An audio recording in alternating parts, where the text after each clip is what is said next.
యుద్ధం సమయంలో ఇరాన్కు చైనా ఆయుధాలు సరఫరా చేస్తున్నట్లుగా వెలువడిన నివేదికలపై అమెరికా అధ్యక్షుడు ట్రంప్ స్పందించారు.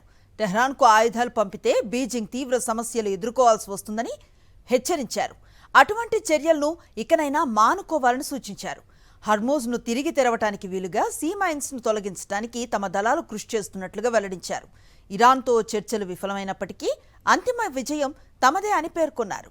ఆ దేశాన్ని సైనిక పరంగా ఓడించామన్నారు. యుద్ధం విషయంలో నాటో వైపు నుంచి అమెరికాకు ఎటువంటి సాయం లభించలేదన్నారు. ఇప్పటివరకు జరిగిన దాడుల్లో దెబ్బతిన్న తమ రక్షణ సామర్థ్యాలను వేగంగా పునర్నిర్మించుకోవటానికి టెహ్రాన్ చర్యలు తీసుకుంటుంది.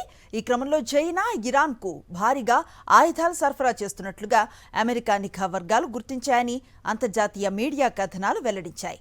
షార్ట్ రేంజ్ మిసైల్ లాంచర్స్ను, ఇతర క్షిపణి వ్యవస్థలను టెహ్రాన్కు సరఫరా చేయడానికి బీజింగ్ ప్రణాళికలు రచిస్తున్నట్లుగా తెలిపాయి.